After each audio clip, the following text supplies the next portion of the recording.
Over the past 20 years that Peter Jones has been on Dragon's Den, the profits that Active Away have generated put it in the top 3 of his league table. And now I'm sat here with Josh Thompson, the current managing director of Active Away. How are you doing, mate? I'm really good, Gaz. Thanks for that quote as well. Like something that us and the team are exceptionally proud of, and certainly isn't me sat in front of you going, that was all me, but an absolute team effort. And a question that I'd like to ask you straight off the bat is, because I actually watched that episode, Yeah. I'm very interested. What were the actual details of that deal? What went down?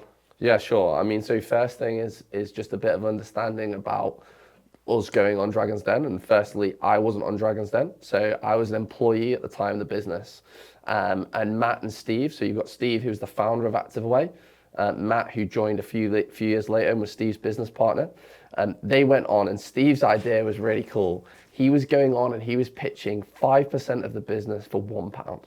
So the idea was he was going to go on there, talk about Active Away, and essentially get a bunch of exposure for £1. That was the angle. But BBC said you can't do that. Like, you can't do that. You can only come on with an actual business plan. So they went on, and they went on for 25 grand for 5% of the company. So not a bad deal. And they ended with 25 grand for 20% of the company, but dropping down to 15% when Peter got his 25k back. So actually, in the end, no money exchanged hands, but 15% of the company was given away to Peter for free, and then he came on board as a dragon. That's really interesting. So obviously, after seeing the insights of that deal and the deal actually not being what was aired on TV, do you think a lot of the deals are like that, where it's agreed on TV, but there's the actual details when you come down to the contract bit, it's not exactly the same? Yeah, 1,000%. I mean, again, just a caveat, I wasn't involved in that deal, so everything I'm saying is a little bit secondhand, but after the show, there's a due diligence process. And so within that process, it's very much explained to you that if there is an issue on their side or our side, that deal might not happen. What was really interesting about those conversations, again, secondhand, was that we weren't going to access much of Peter's time. So that was very clear to us, or say to Matt and Steve at the time when they signed the deal, that we weren't going to spend much time with Peter, but we would have access to some of his resources. And you can imagine how many resources Mr. Jones has. And could you give an example? Yeah, so one of the things that Peter did for us, he gave us some office space in London. This office space was really cool, like literally right next to Queen's Club. So I remember going down there a few times and I was thinking, wow, this is amazing. I'm in Peter Jones's office and I'm going to have a little walk and have a coffee at Queen's for lunch. Like, what an amazing experience. So that was one. But then I think there's been many times where we need to access his team of lawyers, and they're really helpful. And just having that credibility where you're going to someone that Peter has put time, energy and effort into, you'd know you're dealing with quality people. So there's a lot of those sort of secondary elements that maybe it's not directly him, but just access to his team is super helpful. Do you think you could give me an example of a specific problem that Peter Jones or his team solved for Active Away? Yeah, sure. So we've had a few contractual challenges. And so when it comes to like contractual challenges, you better have a good law team on board. And the truth is, we can obviously access solicitors, lawyers, etc. But going to his team and one of his law team picking up the phone, that goes a hell of a long way. So that would be one. I think others are just in the boardroom, having access to his head of investments. You know, you can imagine someone who sits on the board of many Dragon's Den investments. So think, Levi Roots and the Reggie sources. He's been sat in that room and then he comes and sits in a room with us. So there's a lot of cross-pollination and secondary opportunities by, what the influence John has. So does that help when you want to get other investors on board as well? Oh, 100%. Can you imagine if we decided to sell Active Away now? We're going into that sale and going, oh yeah, just so you know, one of our shareholders is Peter Jones. Instantly, you're going to command a premium, but also on the flip side, let's be truthful. I think there's an article where Peter Jones is worth £1 billion. Peter isn't going to sell unless he's very happy with the number. Does that make sense? So if it's £500,000, I'm not sure that's going to turn Peter on. But if it was 5 million, maybe there's a difference. So what I'm trying to say is he would rather stick with the business than sell it for a small number. But have you guys actually had additional minority investors after? Yeah, we have. So we've had a private investor come in and take 6% of the company, which is fantastic. The unusual thing about Active Away is that we don't actually need capital. So we're one of the few businesses where we get paid before we deliver the service, which is pretty cool. And I can elaborate on that if you'd like me to, but there's also a complexity that we can't actually use that money. But because of how we've structured the business, we have a lot of cash in retained earnings, which allows us to fund the business. So we have no debt, and we don't really need to do an investment round. So the limitations of capital are pretty much not there. So another question I'd like to ask about Peter's involvement was that you'd obviously have regular meetings with his team. Mm-hmm. What would that actually look like throughout the year? Yeah, so it depends on the business. Typically, we have between 3 to 5 board meetings a year. Some businesses might have more, some businesses might have less. And as you go from, we were a founder-run organization, now into a decent-sized business with a team, it's really important that you work on your board. Your board, and the phrase that I would use is bench strength. So when you talk about bench strength, it's how many people in that boardroom are really bringing something to the table. And I absolutely love board meetings because our bench strength is so good. One of the comments that we had from Peter's head of investments was, "You are one of the businesses we would invest more in because of your management team." So that's a pretty cool thing to hear. And if you think about any business, really, it's only as good as its management team. So it's a really, really big compliment for us that we go into that boardroom, and that's what Peter's head of investment says to us, because it gives us confidence that we're doing a lot of the right things. But the bench strength within that boardroom, when I'm presenting an idea or presenting, I'm always getting exceptional feedback. And for me and my own personal development, that is just gold dust. So could you give me a bit more of an insight what those meetings are actually like? Because I've only ever worked for myself, and I always see movies sometimes of like old men sitting around like some big corporate office. So I'm intrigued, like, what actually goes on? Yeah, that's exactly what it's like. Yeah, just sit around a big office and clap and get coffees. No, absolutely not. And that's certainly not a culture that I think is particularly good. So what typically happens is, let's say I'm presenting next year's figures, so next year's projections. So for us, we have a financial year, all right? And every business has it. Our financial year is really clean because it runs from the 1st of November to 31st of October. And the reason that's clean is because we're a seasonal holiday company, most events happen between April and October. So it's all lumped within that financial year. So before the financial year starts, usually around June time, I will send out my projections to the board. Now, before I've created those projections, I've probably talked to each of our board members individually, talked to them about what we're doing and where we're going, and put what we would describe as a deck together that goes out to the board. The board then receive that deck, they will then read through it, go through it, and then the meeting takes place. Now, because of that, the meeting should be fairly efficient because we've already had individual conversations, we've already received the deck. The meeting really is just quick comments, additions, and everyone's already reviewed it. So it works really nicely. Now, other companies might do different things. There might be a broader discussion within there. But what I've learned really about board meetings is they shouldn't be that long. And my board meetings probably 2-3 years ago were long. They were quite long and lengthy and a lot of open-ended discussion. Really, we should be working through it quite quickly. Another question I'd like to ask you about board meetings. What was your first one like?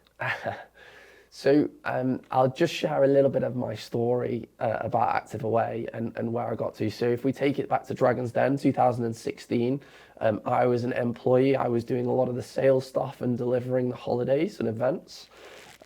My next step, 2018, was to become sales director. So that was the point at which I joined the board. And to be honest, at that stage, we were 2 years on from Peter's journey. I remember it feeling exciting, nervous, but once I got in there, I was like, this is just like a normal meeting, you know. It's a normal presentation, normal Excel files, and nothing seemed particularly, you know, scary. So I think it's one of those where it was more just the structure of it and what a board meeting means, but for me, it was the fact that we were already implementing those kind of structures, because a lot of the Dragon's Den investments might not even do board meetings. You know, the accountant might just send out the monthly management or quarterly management accounts. But the fact that we had that structure in place was really, really good and exciting for me. But I didn't really say very much in those first few meetings because I didn't understand, you know, exactly what was going on. But that's also a great place, because when you're in the room and you're not expected to add too much, you can just absorb everything and be a sponge. So, about the board meetings again, it seems like you are mentioning a lot about figures. Mm-hmm. Is that the main thing that you talk about? Yeah, I mean, you know, I remember going to a board meeting once, and I was saying, oh, it's been a tough year, like on me personally, and the response I got was, oh, sorry to hear that, but the numbers are good, so that's all that matters. And the truth is, like, you know, this is not an emotional thing. This is a facts and figures game. So, you know, if you're delivering and the numbers are good, the numbers are good. The numbers are cold. They don't, you know, they don't lie. And I think that's what's great about a really good board meeting, is that it isn't that emotional. It isn't an emotional experience. Here's the numbers. Here's where we're going. Here's why we're going there, and here's how we're going to get there. Like it's, you know, it's not like throwing pillows at each other. Do you know what I mean? It's pretty calm, pretty concise. And I think if it is getting emotional, then there's something that's gone wrong in the process. I mean, that's interesting. I mean, have you seen a big difference in yourself throughout that time period when you have been on the board? Yeah, 100%. I mean, you know, I feel very lucky from the mentors that I've had, that have prepared me for that have been in far bigger organizations and more highly pressured board meetings. I'm also pretty lucky up to this stage that every board meeting's been pretty positive. You know, the trajectory of the business has been good. The bounce back from COVID has been really strong. But I know that day will come when, you know, things are a bit more tricky with whatever element of the business, or we've tried something and it's not worked. But still, I feel just fortunate that the people in that room, I really respect their opinion and their input. And I think that's everything for a board, is if you're absolutely aligned, then the board meetings are really easy. I think that's another interesting thing you touched on there, is mentors. How have mentors benefited you and Active Away? I mean, it's everything. You know, you're 23, I'm about to be 33. I was fortunate enough at 23 that I didn't think I knew it all. I did actually in certain areas, and I quickly learned I didn't. But I certainly didn't know everything to be a director of a decent sized organization. So I think I was 24. I was hosting a holiday in Crete. I remember really connecting with this guy called Nick, like awesome guy. And I just pulled him to one side. I'd had a couple of wines in the evening, so I felt a bit confident. I pulled him to one side. I was like, you know, Nick, I've heard about your background. Would you mind, you know, being my personal mentor? Not necessarily anything connected to Active Way, but mentoring me. Because, you know, I really care about this business. I want to help it grow, but sometimes I don't feel I've got the skills and tools to do that. So it would be great to lean on your expertise. And Nick, along with Steve, along with Matt, along with my dad, I can list many people, but in terms of purely Active Way and business, and my role as the MD, Nick has been that person that I've leaned on so much. And are there any specific examples of advice that he's given you that's really been beneficial throughout the years? The Shell manual. So Nick is an oil and gas guy. And so Nick sat me down, pretty much meeting two, when we were talking about Active Away, and he was saying, you don't have clear systems and processes. When you work for Shell, you are told how to go to the toilet, how to do it, how long the flush should be, how much toilet paper you should use, whether you should lock the door or not. It's that detailed. And I really took that on board because I was like, well, if we're going to try and scale this business, then it can't be different. We can't just rely on people's skill delivering that. There has to be this manual. So I think that was a massive takeaway from me. Design a Shell manual. So I'd like to touch on the Shell manual then a bit more. If you had to create a Shell manual from scratch in an afternoon, what would be the first things you'd focus on? So very good question. I think with everything you have to start with culture. So you have to start with what are our values and how do those values align with the decision making of our organization? That kind of makes sense. Because if you've got your values, then you know when it comes to everything else you're going to write, everything's going to relate back to those. So for example, for Active Away, we have the Active Away family as one of those. And then if you're thinking about then writing about customer service, you aren't going to charge people £500 to change their holiday if you have the value of the Active Away family. Does that kind of make sense? Yeah. Because if you don't have that, if you have in one of your values is to be the most profitable organization for our shareholders, which is fine, and that many organizations might have values but not live them, then it makes writing everything else hard. So page one, values, culture. So I think that moves on quite nicely to a bit more about staff. And because you mentioned how important it is to have a good culture. And I know you mentioned about your office as well, but you don't have that anymore, do you? Correct, yeah. So with Active Away now being quite a big business with decent amount of in-house staff, full-time staff, and a lot of contractors, but no office. Yeah. How do you maintain that good culture? Example. In terms of leadership, I absolutely believe in example. So if our leaders and leaders within Active Away are pretty much our employed team, they're the people that everyone looks at because we have so many people access our business. If our team don't lead by example, and what I mean by that is anything as basic as being on time, making sure your kit looks immaculate, not walking past some tennis balls that are left out, that is everything. And then everything peters down from there. But like culture-wise, it's very difficult to do it remotely. I've got to be honest, it's very difficult to do it remotely. And I've toyed with the idea of trust versus monitoring. And I'm a big fan of trust because I firmly believe that as soon as you install that tracking software, as soon as you're looking at like clocking in and clocking out, you know that it becomes, and business is transactional, but there is a lot of element of business that is emotional. And so if it is trust-based, there's an emotion there. There's I trust you to deliver, crack on, as opposed to, I've seen that you're on Facebook for 12 minutes at 10:07 to 10:19. How dare you? Here's warning one. That person then is just going to go on Facebook on the phone. So it's going to happen. But fundamentally, if your KPIs are good and you're tracking people's performance without micromanaging them, you can do it remotely, but it's hard.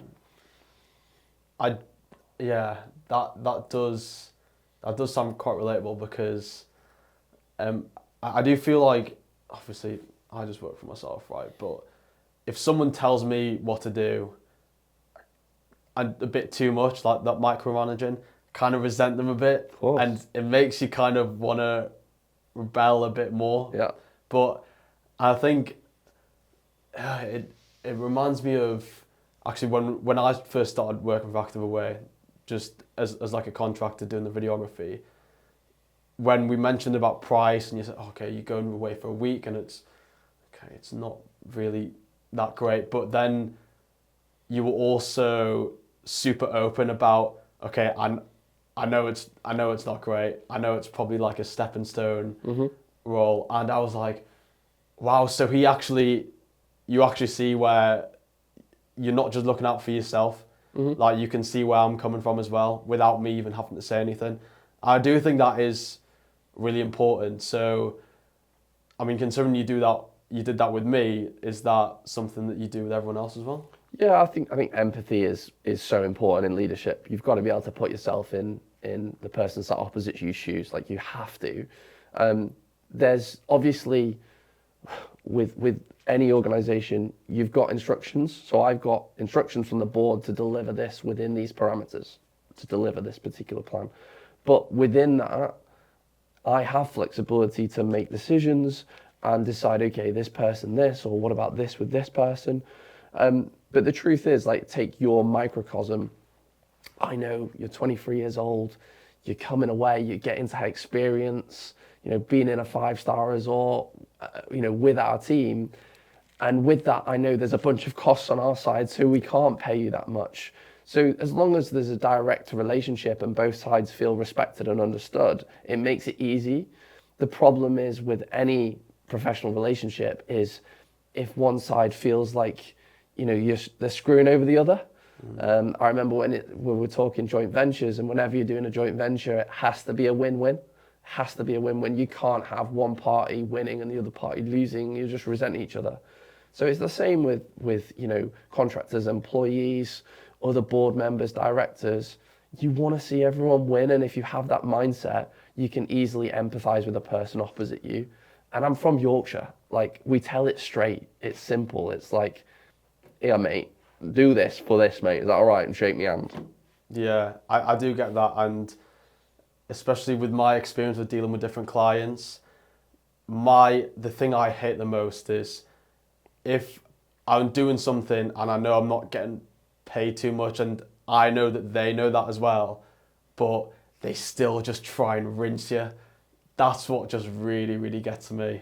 Yeah, of course. And it's difficult, right? Because, every business cares about the bottom line. Like, every business cares about the bottom line.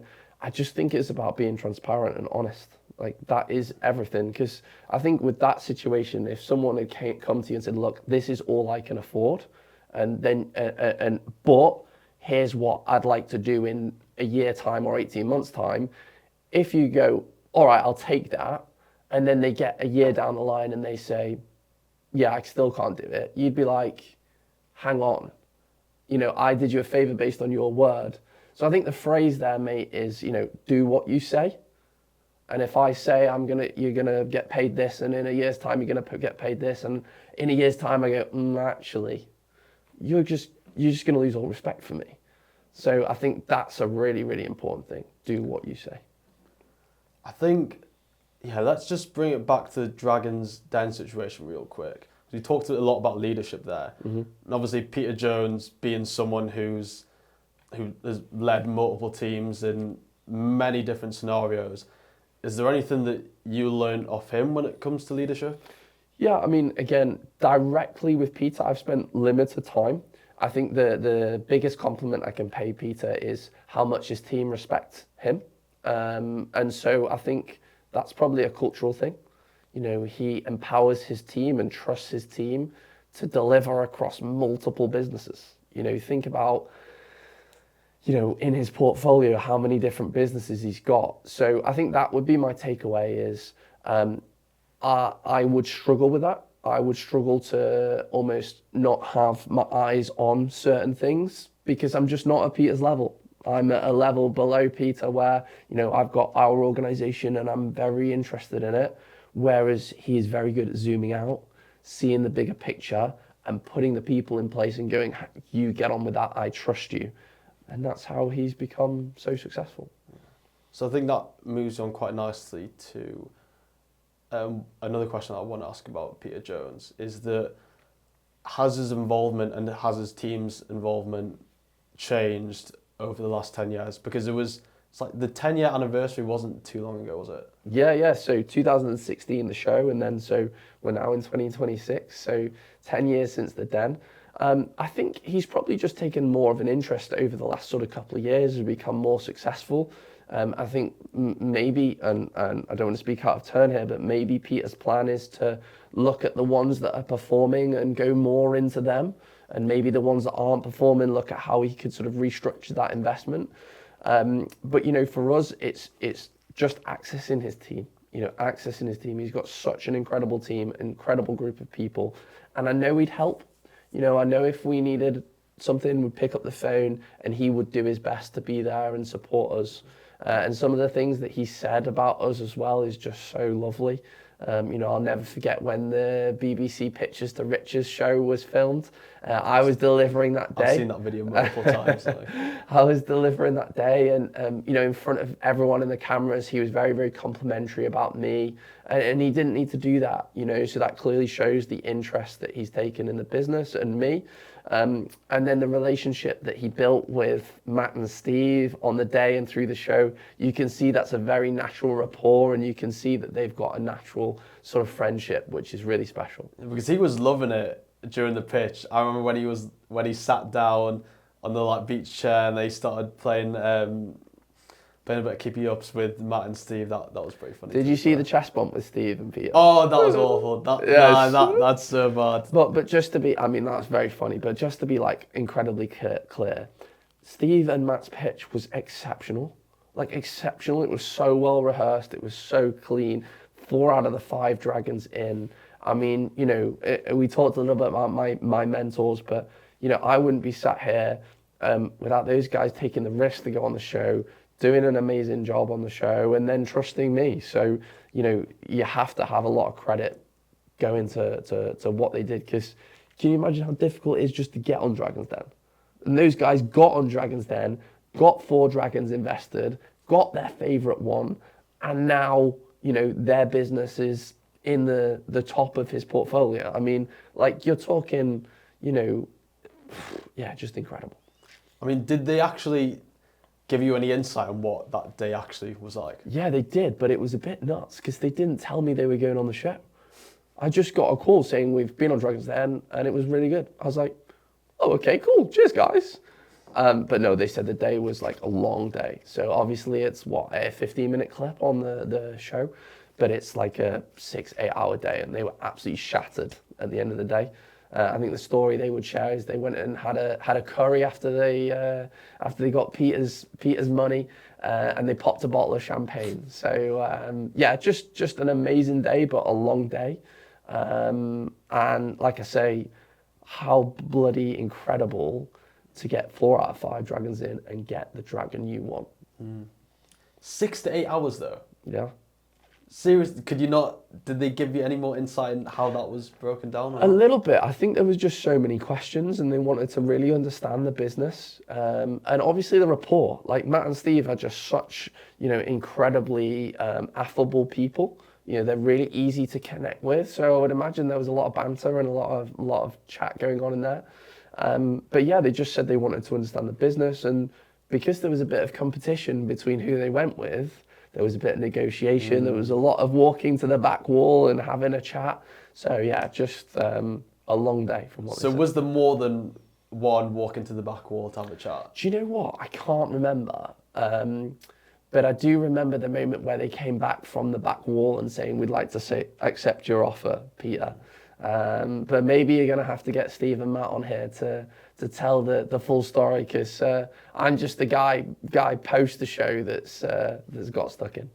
Okay.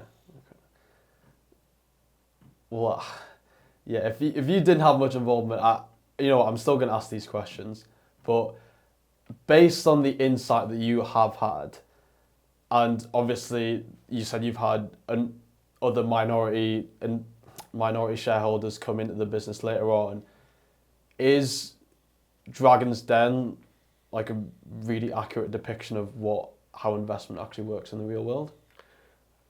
Is Dragon's Den an accurate depiction of how it works in the real world? Yes and no. I've not had to do investment rounds, but what I do know is you have to pitch. And when you're going in to pitch, you've got to make sure you know your shit. If you don't know your shit, you're going to get ripped apart by any investor. So there is that element in Dragon's Den, right? You got to go in there, and if you don't know your figures, they're going to rip you apart. And by the way, it's on TV. So you're going to get rinsed on TV. So, if I look at the investment decks that I've put together, where I've not necessarily done an investment round, but I've gone in to present to potential investors, I've researched and read and made sure I knew everything and I was ready. So I think it's fair. Typically, though, due diligence is probably done before the initial pitch. Does that make sense? So you would have a bunch of due diligence before you even get in a room with that person. And then when you're in the room, you do the pitch, and then after a bunch more due diligence. So it's just probably colder than a typical investment pitch. Got you. I think one final question I'd like to ask about the whole Peter Jones Dragon's Den investment is is there any one specific thing that Peter Jones and his team have done that has really, really propelled Active Way forward?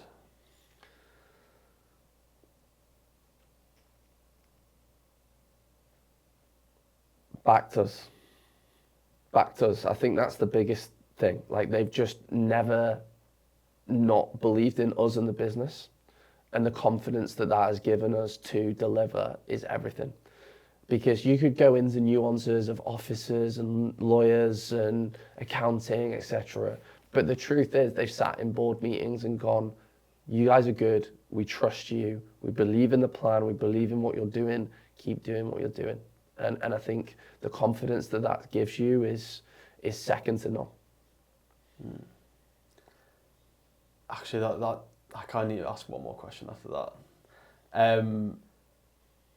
Because I did find it interesting, you said them just backing you and then just saying, oh, do your thing, we know it's going to be all right. Because obviously some investors are hands-off, some are hands-on. What are actually the pros and cons of each? I think it depends what stage you're at. So if we go back to 2016, we needed someone who was quite hands-on and got stuck in and helped us understand things. What we need now is we know what we're doing. We've built our team up.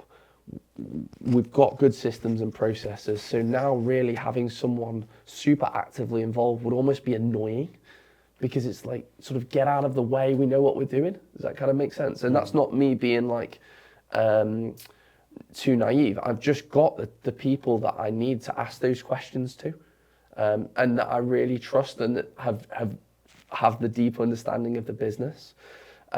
Whereas any new blood that came in, like, I would absolutely value their opinion, but we've got those resources, we've got those key people. So I feel very, very lucky. So I would just say it depends what stage of the journey you are on, and it depends the other people you've got in the room. If you're very new in your journey, one of the reasons to give away equity might be to help you.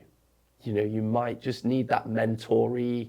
There's a great program Goldman Sachs do where they essentially mentor you and become part of your organization for a short period. And I think that's great at certain stages. And to be honest, I would still do that now. But as you get into a stage where, we've got sat in our room, we've got Matt, Steve, John, Peter's head of investments, Nick, ex-Shell, we've got Seb, an investor. We've got an amazing group of people that are sat in that room. And that's not to say there's not more that could come in. But if we were searching for money, we would be searching for, silent investors as opposed to particularly active at this stage, because the opportunities that we have, we feel like we've got the sort of skills and knowledge to attack those.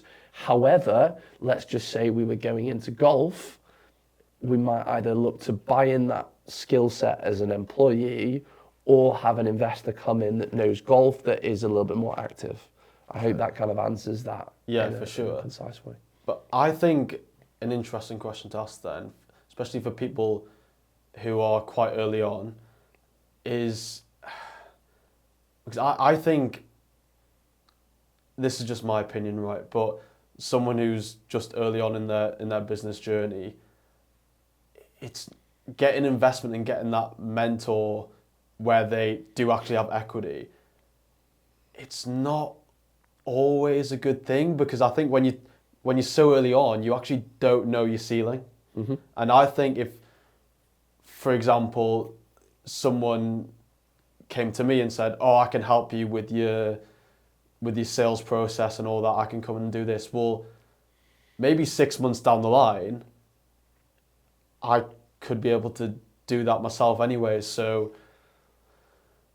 what advice would you have for someone who's at that early stage, and because everything's so chaotic in business, when someone does offer themselves, what do you have any advice for that person? It's the cost of capital. So it's the cost of capital. You're either going to sell paper, i.e. shares.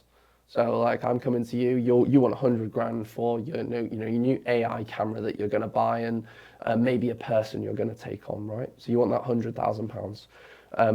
Do you want me to give you that £100,000? Got it. But do you want me to give you that £100,000 and you give me half of your business, so 50% of your equity, but you never have to pay me that £100,000 back, and that's there.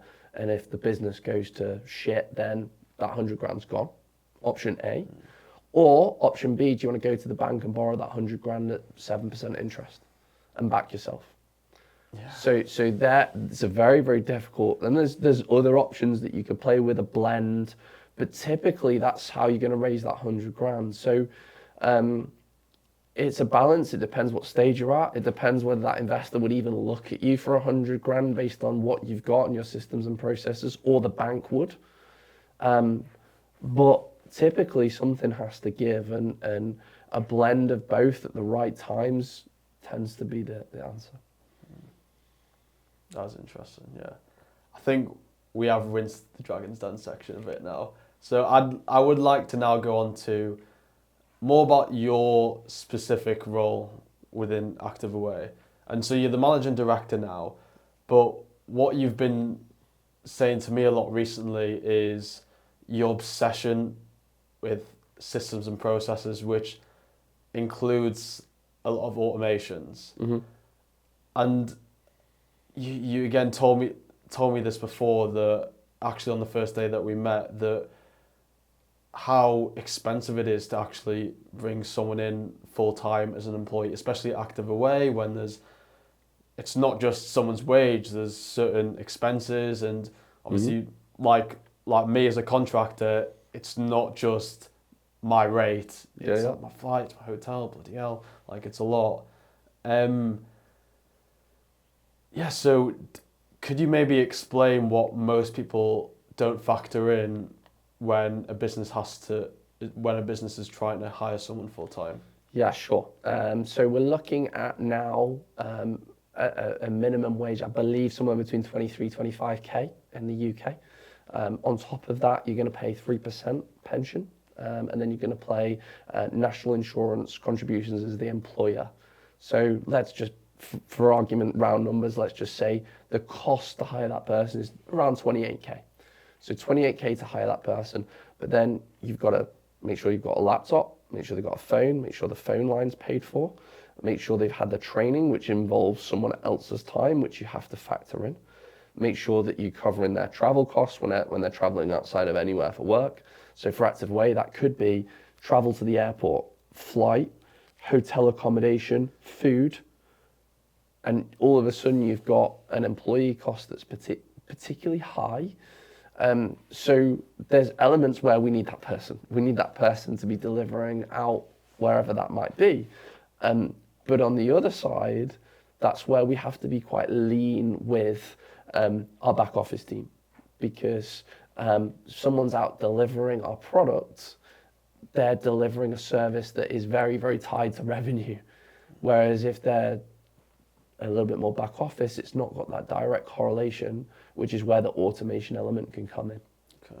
Yeah, and I think Active Away especially, compared to most of the business, the overheads are crazy. So yeah, you do try and, am I right in saying you do try and keep it as lean as possible?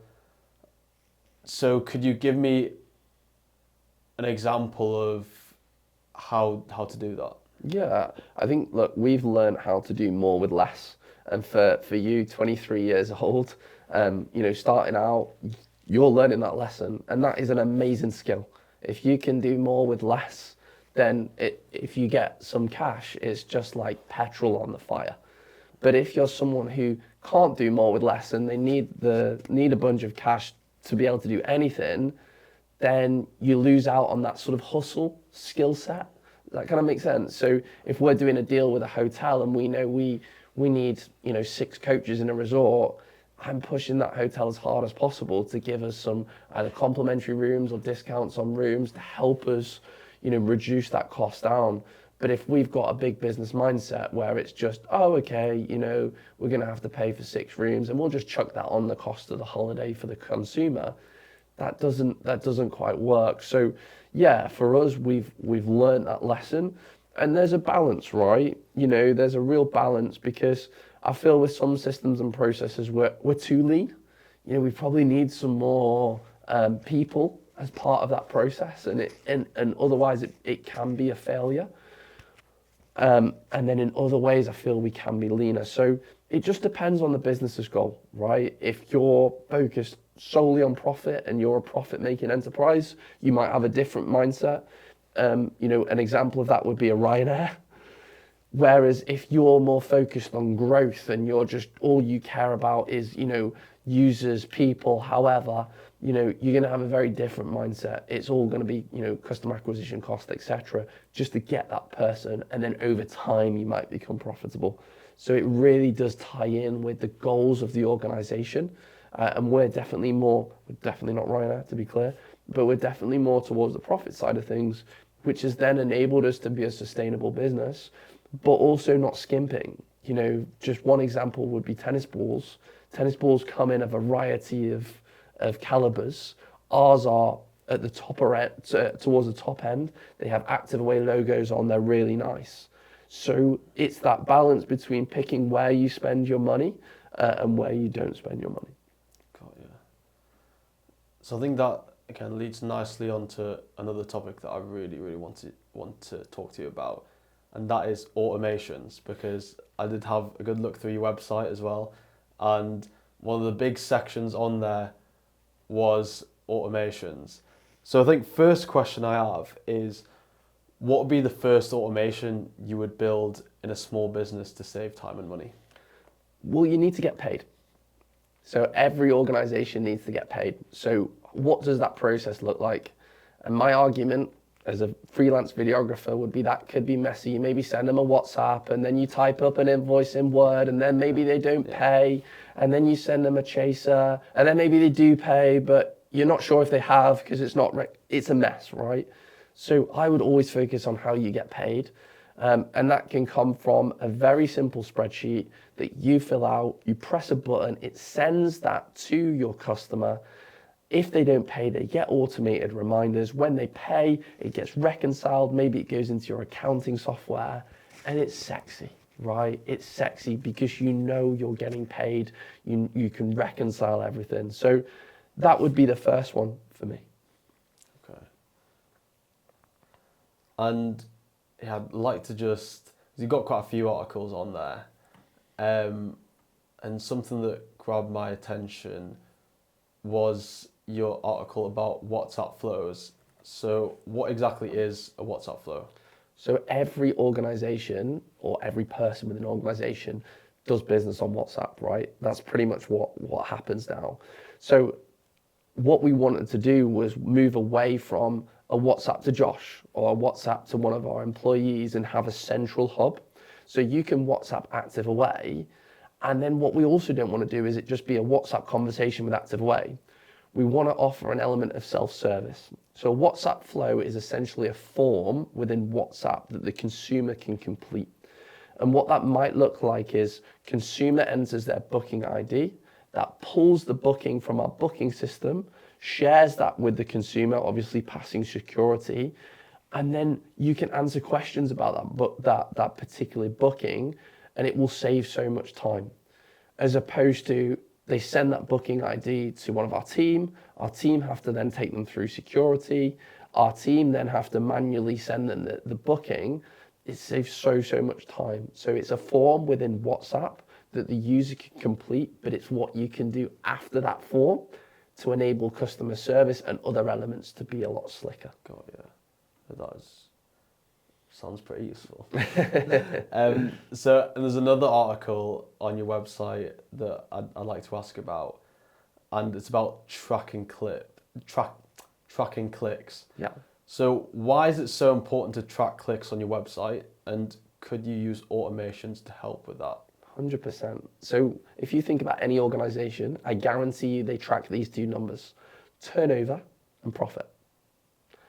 But they're good numbers to track, but actually, what are the numbers that are going to make a difference to turnover and profit? And for me, one of them, there's many, but one of them would be, if the number of clicks to your website is increasing and you have the same conversion rate. So let's say you had 1,000 clicks with a 3% conversion rate. If we take that to 10,000 clicks and keep a 3% conversion rate, what's going to happen to turnover? It's going to go up. So it's the metrics that make a difference. So if we've got a campaign that we're trying to increase clicks, we need to track that because that's really important data. So there's a bunch of automations using Google Search Console to track that, whether it's into a spreadsheet or into a system. So you can literally see over a monthly time that you could hopefully see that going up and then track the conversion rate. And that is what makes a difference to the turnover number, not just a magical number that's pulled from nowhere. God, yeah.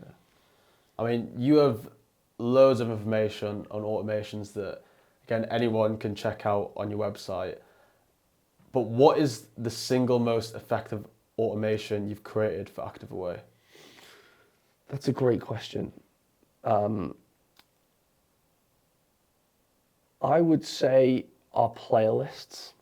So if we go back 6 years, we had a booking system, and then to get a playlist, i.e. the list of people on an event, was actually quite the task. So you would have to go into the system, you would have a one long row with all the different passengers, and you'd have to fiddle around with it, work out all the different numbers, and it maybe take you 15 minutes to create one playlist. Now it's one click. So now we go into a Google Sheet, we press create playlist, and it creates a list of players for that week. So if you think about that as 15 minutes work for a playlist where we do 200 events a year, we've now cut that work down to 1 minute. So there's many things like that, but it's just looking at your systems and processes in like a holistic manner and seeing where are our team spending their time, how can we help them save time? And that was probably one of the best. Okay. So instead of a big organization like Active Away, for someone like me or anyone who's just a freelancer or runs just like a small service-based business, how could I look at involving automations to help me in my day-to-day run-ins? It's a good question. My question back to you is, are you ready? I saw you rock up today. You know, you got all the gear, bud. And I'm not going to finish that statement because you're very good at what you do. You were very good at what you do. But I would go back to you and say, where's that document that says, here's my equipment, here's my check-in equipment, here's my check-out equipment, here's my process for getting paid. So to push back to you, I don't think you have any of that yet. And therefore, talking automations doesn't necessarily make sense. So I think you need to start by saying, what is the process? What is the process for getting paid? What is the process for equipment? What is the process once a video is complete? How do I send that over? Once you've got that there, then you plug the automations in. If you do automations first, then, or I was doing them for you, I might have the process different, and then the automation might not work. So to be really clear, have what you think is a world-class process first in written form, be it literally handwritten. Better than that, a Word document. Better than that, a spreadsheet. Once we get to that level, then we can automate it. But you don't even know what you don't even know with processes. So get your process right first. Got you. So I think that goes back to the Shell manual, doesn't it? 100%. So are there any, obviously I don't want it to be too specific to a freelance videographer, but for any, I would say for any freelancer or anyone who's self-employed, are there any really essential parts of a business which you definitely need to include in that Shell manual? Yeah, 100%. I mean, accounting is everything and can be such a difficult one. And you can end up shelling out a lot on bookkeeping and accountancy fees. So I would say look at how you're looking after the cash within the business from an accounting perspective and a cash perspective. Automations are a dream for that, an absolute dream. Outside of that, I would then look at the key touch points. So be that, how cool would it be before you turn up to do a video shoot the night before, say you get an automated WhatsApp saying, "Hey, Gareth here, looking forward to seeing you tomorrow at 9. Anything you need, let me know on this number." And after, "Thank you so much for a great day. Would love to get some feedback. Here's a form." Those two things take you from looking like you're rocking up and taking a few great videos to then you're rocking up and people take you seriously because you're like, "Oh, wow, this guy's on it. I don't usually get this." So there's a lot of small wins, but definitely accounting and definitely the key touch points with the customer. So do those small details really, really make a difference in business? 1,000%. It's everything. We love as humans to criticize things. Like if you give someone a website and say criticize this, anyone can do that. "Oh, I don't like this, I don't like this font, or I don't like this." We're really good at that. So whenever you're interacting with a business, you tend to be biased to the negative. So you tend to look at the things, you look at it and you go, "Okay, I didn't quite like that," or "It would have been better if they did this," or "It would have been better if you did that." But when you surprise on the upside, it really matters. It's something, one of my favorite examples of that is there's a company, a pet company in America, and I don't know how they do it. They've got this amazing algorithm, right? But you sort of order that from there on repeat, and they know if the dog or cat or whatever has passed away, and they will send flowers to the person that was ordering. And I'm not sure how they do it because that's a bit of a risk. Imagine sending flowers and like saying, "Sorry, your dog's not with us anymore." But they somehow know, whether it's an age thing or whatever, but they do it. And you just think, wow, what an amazing organization.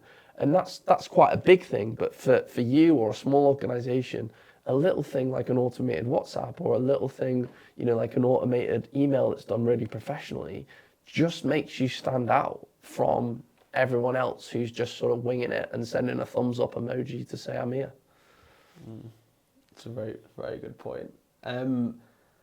So another question on the whole automations topic is that obviously Matt and Steve, they started Active Away 20 years ago now. Yeah, 2006. Would there be any tools today that if you were part of Active Away from day one and it started in 2026, would there be any tools today that you'd use? Yeah, 1,000%. I mean, one of the biggest things that we did was move from Excel to Google Sheets. Now Excel's got a lot better at this, but working collaboratively on Google Sheets is everything. You can see who's on the file, you can see where they are. It's just a beautiful thing. And for us, for example, sending a rooming list to a hotel, we would send that rooming list, and by the time it's sent, we'd have a change. So having a live document where everyone can work from the same thing is so important. And that might not seem important, but trust me, it is when you've got version 127 of a rooming list. It allows you to see things. But from 2006 to 2026, we've just made an absolute jump with technology. And so it just feels now like, I mean, I was 13 in 2006, but I was still a little nerd on my computer. But in 2026, I'm a nerd on my computer, but what I can produce from my computer is like incredible. So I would just say Google Sheets was sort of around in the early days, but where we are now, the tools you have at your fingertips are just simply incredible.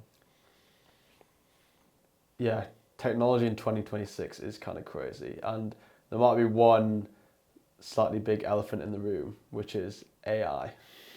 Now, there's obviously a lot of hype and noise around AI. So what would you say are the most common misconceptions? So common misconceptions is obviously that it's going to take over the world. However, just to jump in on AI and something that I just want to sort of make a statement here. If you'd have asked me 10 years ago what one thing that I should use on a computer or have a skill in, I would have said Photoshop. Yeah, maybe Premiere Pro for you, but Photoshop. Now I would say if you're not using some form of coding, i.e. Replit, Cursor, one of these coding AI platforms, you're missing out. Because you now only have to have the imagination of a problem to solve it with AI. Does that kind of make sense? So people think, okay, for me to be, misconception of AI, for me to be a coder, I need to understand the absolute nuance of it.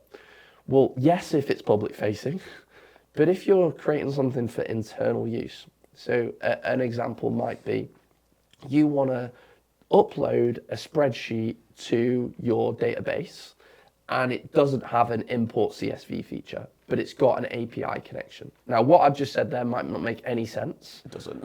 Which is fine. But you type that into Cursor or Replit and say, build me this to answer this problem, and it will do it. And it will give you very clear instructions to do that.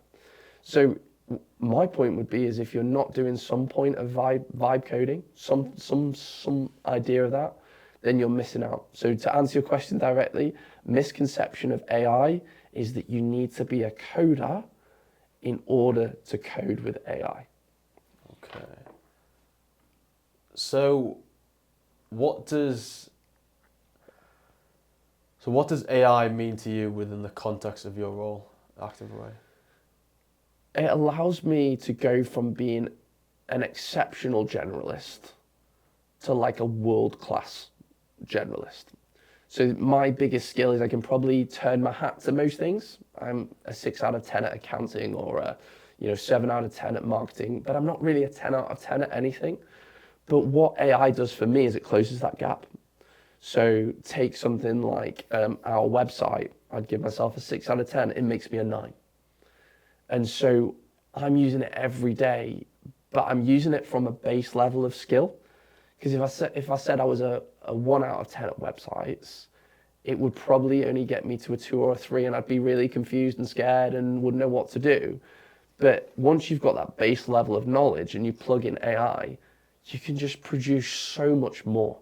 And one of my favorite quotes, a famous economist said this, is productivity isn't everything, but it pretty much is everything. And the point there is the only thing that matters is how much output people make to an economy. And what AI is doing is it's allowing our output just to go up so much. So with directors like yourself being able to do so much more within the business using AI, I mean, for anyone that might be worried about their future career prospects because of the impact of AI, is there anything they can do to help themselves? I mean, such a good question. I'm going to answer it slightly different because I'm just going to tell you how buzzing I am for plumbers, electricians, people who do physical tasks, because it's coming for certain elements of them, but I would be more worried if I was a software engineer or a lawyer, because once you systemize that, so take something like buying a house, which anyone who's bought a house is the most painful process in the world, and it seems really, really simple. If we throw in, some exceptional AI to that process, it should become so much easier. Therefore, you don't need the hand-cranking manual work that you maybe do need at the moment. But your plumber, he's going to be a millionaire. He is going to be a millionaire. I tell you what, if I was an electrician right now, I'd be looking for the nearest data center, AI data center, and I would be getting myself a job there, because those boys and girls are going to print money.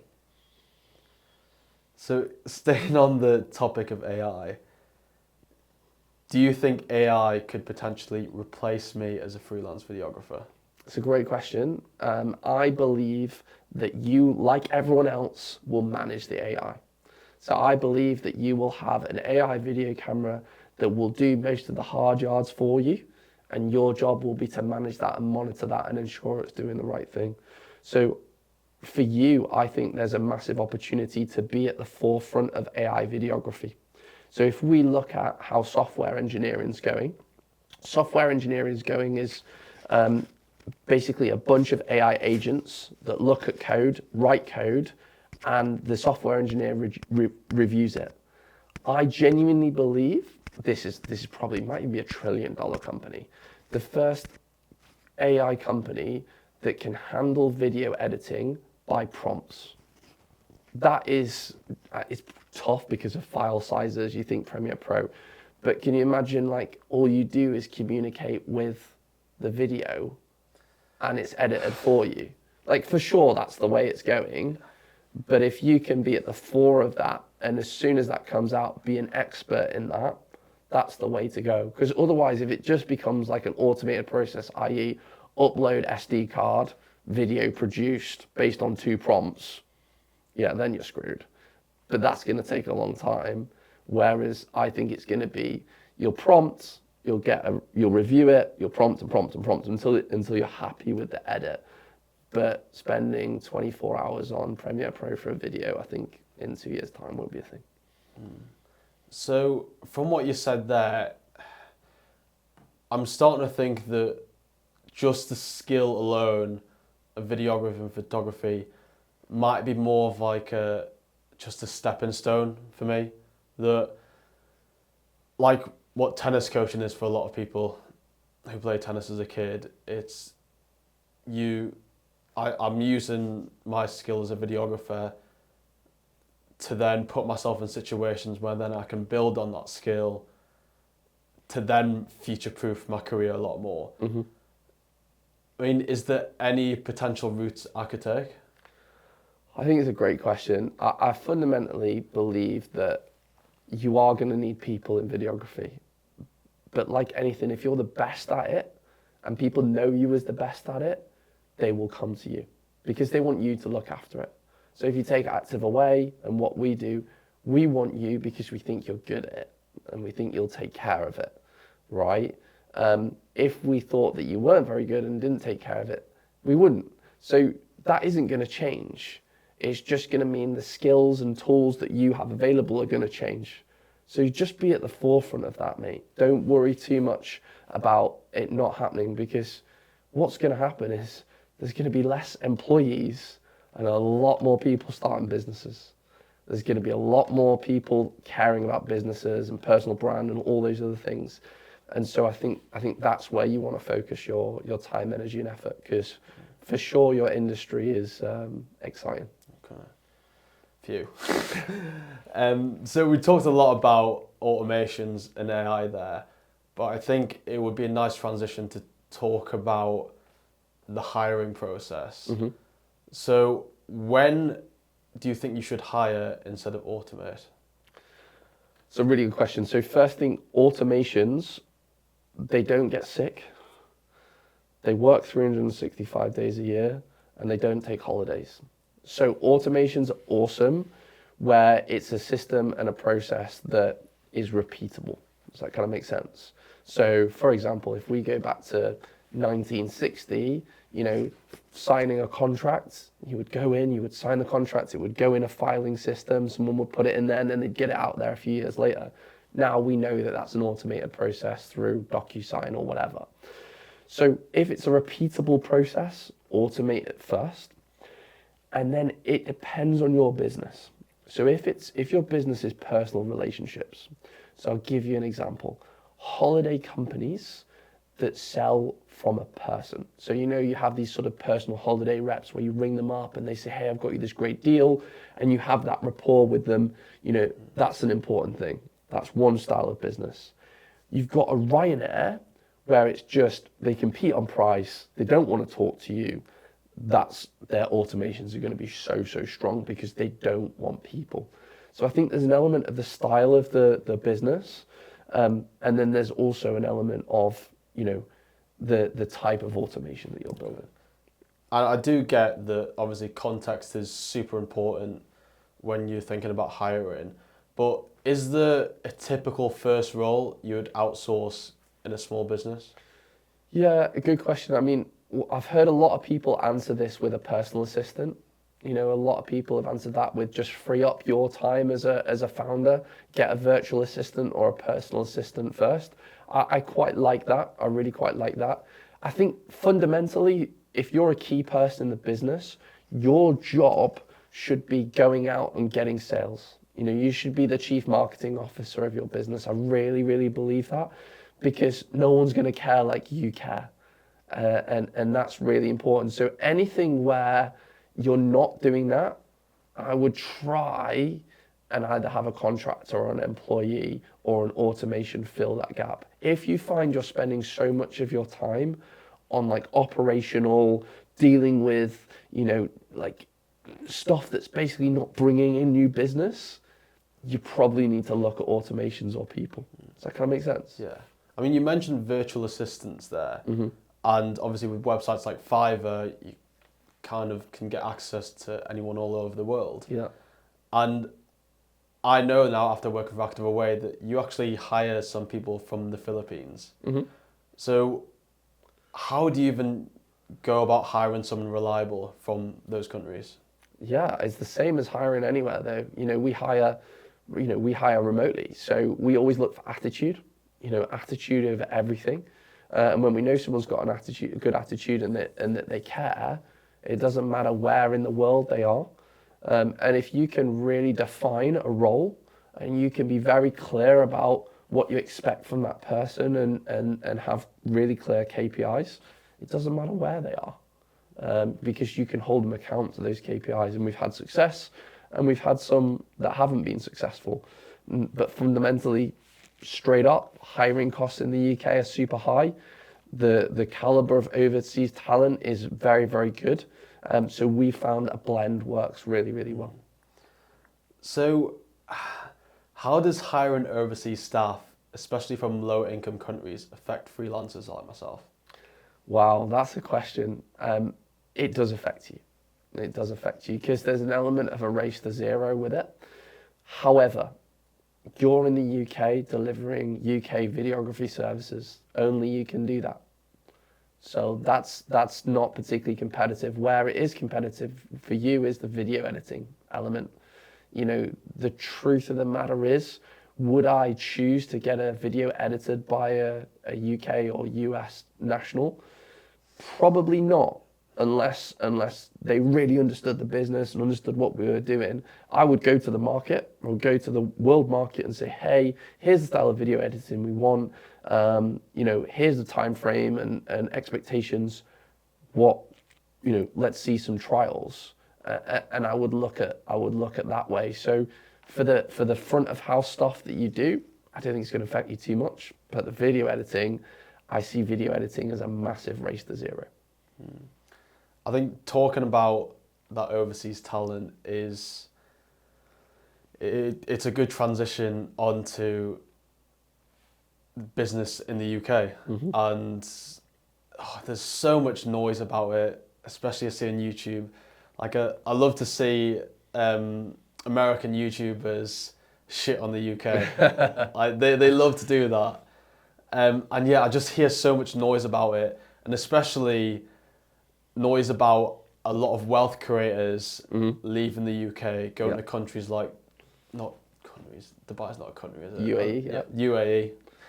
A lot of wealth creators leaving the UK to go to the UAE. How true is that in reality? It's true. It's true. It's brutally true. Steve lives in Portugal. Matt lives in Italy. Their tax residency is there. It's brutal. We have to incentivize people to do business in the UK. And maybe we've missed out on that at stages. On the other side of that, we have to recognize how lucky we are to be born here. I think we're the 6th largest economy in the world, so we're still, a powerhouse. And I think if you're smart, you can look at the opportunities in the UK. We have an aging population. There's talk about, if you want to Google it, the golden pound, which is sort of your over 60s, your baby boomers. They're the ones with the assets and the cash So businesses targeted around those work really, really nicely. You're targeting a 24-year-old and trying to extract, £15 out of them is pretty tough, right? Because cost of living super high, things are tough. So I think there's always going to be opportunity in the UK. It's not as bad as people like to make out, but fundamentally incentive is everything. And if we incentivize business, if we incentivize people, naturally things will improve. But if we de-incentivize that, as we have done, then unfortunately, people will see capital flight. We'll see people leave the UK because they're incentivized to do so. I think you've sort of answered this next question already, but I want to be a bit more specific about it. So, what does Active Away teach you about selling premium products to UK customers right now in what seems to be a struggling economy? I think it is a struggling economy, but never forget this. People will never give up their holiday. It's grim here for 5 months of the year, and people like to book their holiday, and it's one of the last things that they give up, which seems strange, right? Because it's like discretionary spend.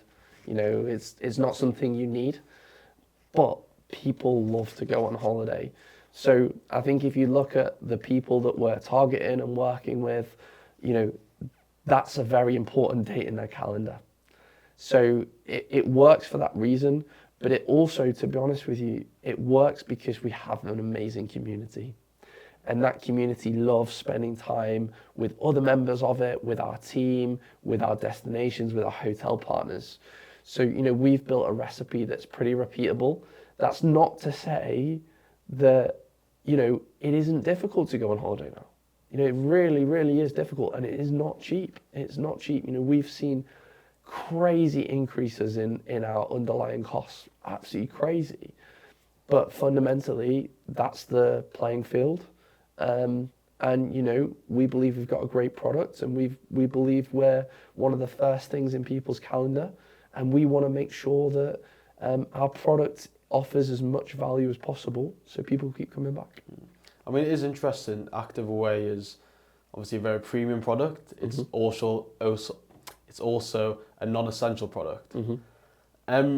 So, in theory, and if you buy into all the noise, a business like Active Away should probably be struggling on paper. So what do you think a lot of UK small businesses are missing right now? And is there any one thing in particular? Be the best you can be. Offer as much value as possible. So I really do believe when someone comes on one of our trips, we offer so much value. 22 hours of holiday, our team are there throughout, we meet you at the airport. We really, really take care of you. We make sure everyone's got a cap and visor when they arrive. We really go that extra mile. And we live and die by our reviews. Our reviews are exceptional. 99.9% 5 out of 5 star. We only have 5 or 4 star ratings, exceptional. So I just believe you've got to be the best now.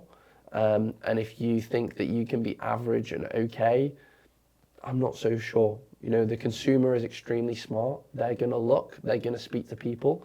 And if you truly are the best at what you do, then I think you'll be okay.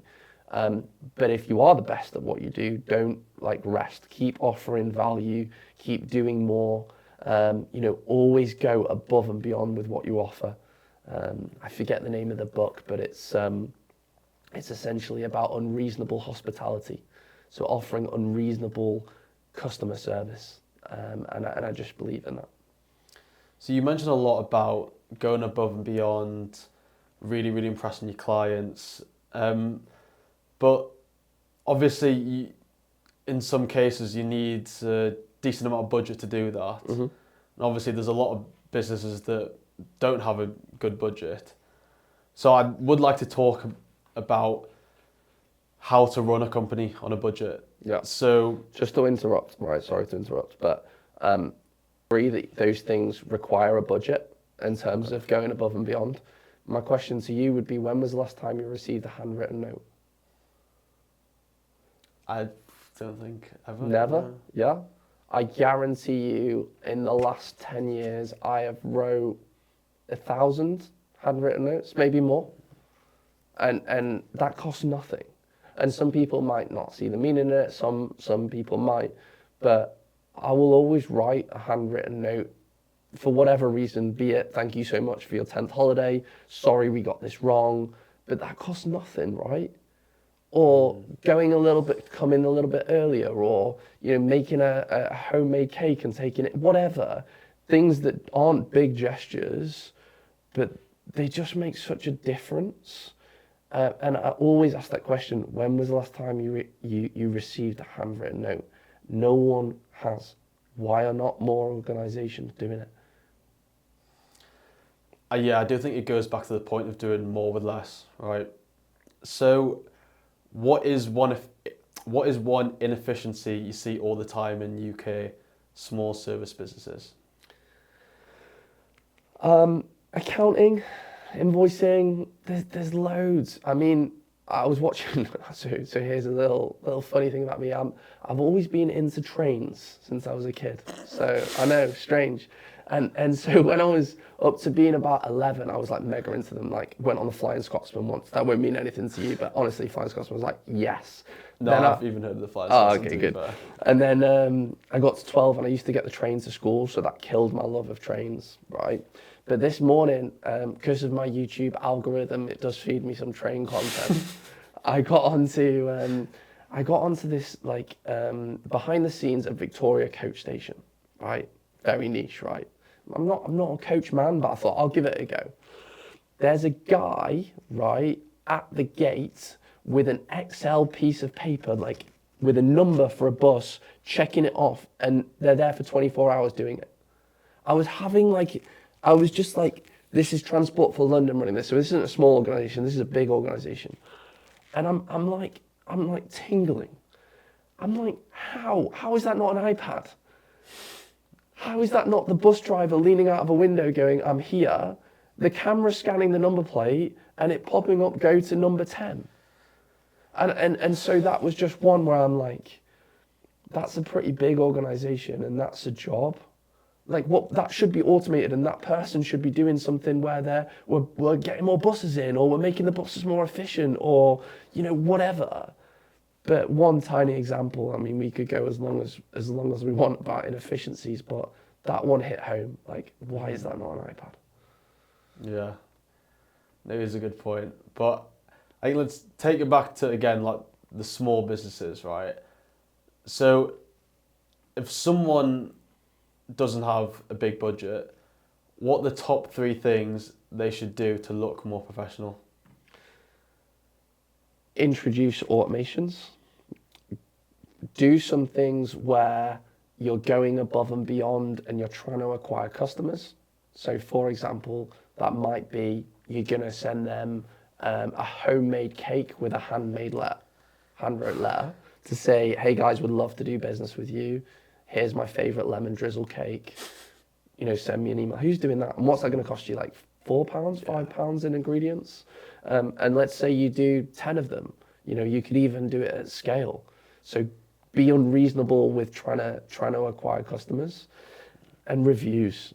Like, I just don't see people leveraging the free review platforms enough. If I'm going to any organization and I go on their Trustpilot and they've got 100 5-star reviews, I have instant trust. That costs nothing. And when you're with the customer and they've had a great time and they say, yeah, I'll do your review, they ain't going to do your review. Say, I would really love it if you could do that right now for me, just because I'm really trying to collate these reviews. So if you just have like 2 minutes, I'll wait while you do it. I would be incredibly grateful. And they might say no, but they might say yes, and you've got another review. So they would be my 3. So you mentioned outreach to clients as one there. Mm-hmm. So what do you think of the idea of cold outreach versus Meta or Google Ads? There has to be a combined strategy. The amount of content I see that says, scrape a bunch of leads, send a bunch of emails, you'll have 1,000 bookings or whatever. Wrong. There's a load of content that says run Facebook ads, you'll be a gazillionaire. Wrong. You know, there's one that says send out letters. There's all these things. It's about a multifaceted approach, and when you find something that works, then you double down on it. So, for example, we didn't have much success with direct mail. So that's where we send out letters to people, they open the letters and they might register, etc. We found that the customer acquisition cost was super high and very expensive. So that didn't work for us. But what we did find is that getting people on our tennis clinics at a cheap price was a great entry level for people joining the holidays. So that's something that we went all in on. Whereas sending mail to people, we didn't go all in on. So you have to try everything and you have to keep trying everything. So that doesn't mean that direct mail for us is shelved forever. It just means that it's not working for now. Maybe we need a different approach and we'll try it again in the future. Okay. So I now want to go on a topic that I'm desperate to ask you about. And it's about business gurus online on Instagram, because my Instagram feed is absolutely peppered with these ads of business gurus saying, oh, if you have this specific system, then you can get these sorts of clients. And for example, the message that really, really resonates with me is you're a freelance videographer, whatever, and you do a project, and then once that project is done, you need to look for more work. Mm-hmm. So to actually grow, you kind of got to do the outreach and do the projects at the same time, which is pretty hard. Yep. And yeah, I get these gurus saying, oh, if you have this system, then that'll go away and you'll get these retainers and you'll hit those 10K per month, you'll hit those 10K months. So I would like you to get your phone or laptop up and have a look at a video that I've sent you. Okay. There's this weird middle ground between freelancer and business owner where you're making money, but you're working more than 10 hours a day to do it. Yes, you might be making okay money, like 2-3K a month, right? But you're not living the dream life that you wanted. You're tired, you're anxious, you check your bank account and you have no idea whether next month is going to be a quote unquote good month or an absolute disaster because you know your business relies entirely on you. Now, this was me 3 years ago. I remember sitting there after a 12-hour day, finishing a project, feeling satisfied and happy with myself, but also empty. Empty because I knew I had nothing lined up, no leads, no booked calls, just me starting from scratch all over again. And the thing that changed wasn't necessarily me getting better at the skill, but it was building something that brought people to me. So I wasn't waking up every single day wondering where the next client was going to come from. Fast forward to today and I've built on a 100K plus per month business and it doesn't take me 10 hours a day to do it. And if you want to know what I did, then click the button down below to know how, because Marcus was in the exact same spot, stuck, stressed, good at what he did, but he was invisible. 71 days later, 10K a month. And not because he suddenly became more talented, he just stopped being a freelancer and became an actual business owner. Same with Samuel, video editor from Brazil, 2K a month for ages, couldn't break out. A couple weeks after implementing the same framework that I'm explaining here, 8 to 10K a month with ease. Haran, for example, is 19 years old making 40K a month. 19. And these aren't superhumans, they just figured out the part that most people skip. So if you feel like you're stuck in that middle ground right now where you're making a bit of money but you're running in circles, then click on the button down below, watch the video on the next page and it will explain everything. Do you get the idea? Yeah. What do you think? I think the negative hook is exceptional, right? Like, you know, he's really pulling on like your heartstrings almost, like, oh, I empathize with this, that's exactly how I feel, like, yes, give me the solution. And I guess he's selling shovels a little bit, you know, here's the course, here's how to do it and execute it. It's difficult, it's very difficult to give like a critical opinion without delving into his content and seeing what he's suggesting that you do next. But he's hitting the algorithm perfectly and the negative hooks are good. I just think if it was easy, everyone would do it. And I think if there was some easy solution, then everyone would do it. I do think there's a lot of people missing out on stuff, i.e., you're definitely not doing enough outreach. You're definitely not sending enough outbound comms to get clients. Is there a piece of software that could help? Yes. Is turning it on and watching this guy's course going to change like that? No. So it's a fine line. It's a really fine line. So what do you think people actually mean when they say this system? Essentially what's probably happened, and again I don't know, is they built a piece of software, or they use a piece of software, or they use a piece of software and are selling you the process or the prompt to how to do that. Will basically be lead scraping and cold emailing, and that's one strategy for sure. But the kind of lead that you're going to get is pretty cold. If you're doing like email outreach, it's not going to be, oh hey, yes, need a videographer tomorrow. So I think again it comes back to like a multi-pronged approach. Like cold emailing, great, software, great, but there is going to be nothing better than some clever direct marketing. There's going to be nothing that opens the door more than you know, writing a letter or sending out something that is cool. I mean, the best company for me that do this, Capital on Tap, you know, I don't know if you've heard of them, it's a credit card company. Yeah. So their marketing strategy is pretty much, well, there's multiple, but they clearly have doubled down. They have every single company's house record. They'll scrape that data and they will send a letter that looks like a letter from HMRC. So it's like a brown thing. Yeah. And you open this thing, because you're going to open it because you think, oh, brown envelope, and bang, you know, you get a Capital on Tap card and like info about it. And like they send me, you know, we're actually a customer, so Active Way are a customer, and I've got another business that's registered to my name. But you know, they never stop.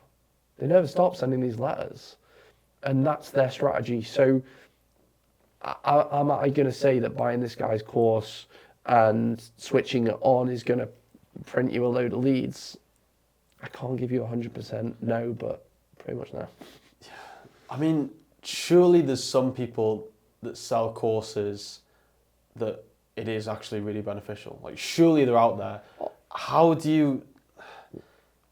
Because people say all the time that... People genuinely do say, oh, I get mentorship from this organization. I have a look at this course, and it really does benefit me. 1,000%. Are there any ways to sort of get through the shit and try and actually find the few gems that are out there? Yeah, difficult. I mean, I'm a big in-person person. So, you know, one of the things I'm looking at the moment is business coaching, and there's a couple of coaches that I'm really interested in speaking to, but I want to speak to them in person. So I really like that approach. It fits my personality well, and the mentors I've had, most of that's been done in person. Doing something electronic online with a course, I think has its benefits, but you know, you just finished in uni, and I can't imagine how many online questionnaires and processes that you've gone through, and how much have you really retained that information. So I would say there's only so much you can do online, and again, I would just say I would have a conversation with ChatGPT to learn at first. And that's not to say there isn't value in these courses. I would just say it depends on how you learn, and if you've done the hard yards before you purchase. Because it's a bit like a gym membership, right? Like, how many people do you know sign up for the gym and think, now I'm fit? Yeah. You know, that transactional nature of I've got my gym membership, I've paid my £50 a month, £20 a month, whatever the number is, but they've not gone to the gym, they've paid for it. And I feel like a lot of courses are like that.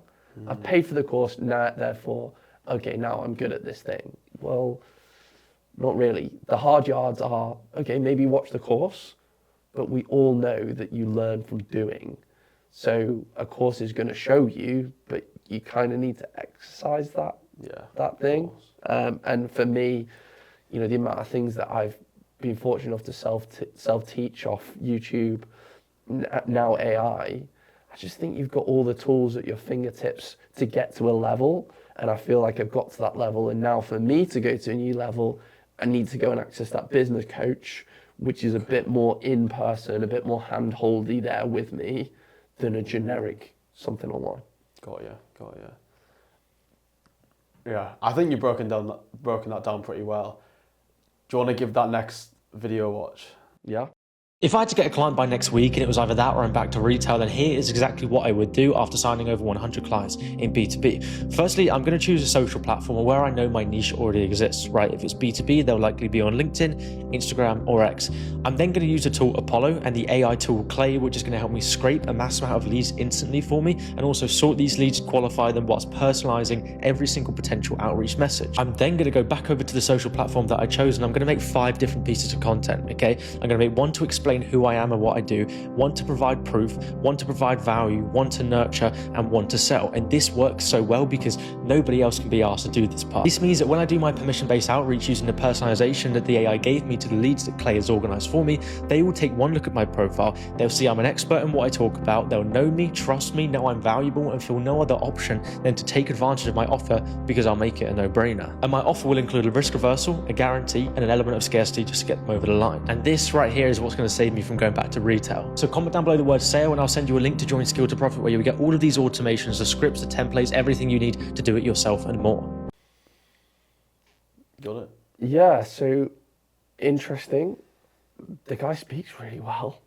And good hooks. Like, again, it's just great for the algorithm. I'm a stickler for spelling. So guarantee was spelt wrong. So I'm always a stickler for that. That's an attention to detail thing. One of the things he says about no other people are doing that when he says social proof. Yeah, okay. Creating some social proof across social media is great, but I think that's a very thin layer. Okay, you've sent me a cold email, I've gone on your LinkedIn and you've posted some content recently, I'm going to be a client. Not sure. If I saw 1,000 reviews that were all 5-star and you're offering value, then great. I think that it's one element, but give me the choice of you send me an email or a letter that says, hey, I love your business. Can I come and do a video for you for free? I'm going to take that. And sometimes you have to be so ambitious with your first entry point that you get contact. Do it. So if you gave me the choice between a cold email platform that sends out stuff and some like really special in-person stuff, I'm taking the special in-person stuff. Because what's an email open rate for a cold email list? 8%.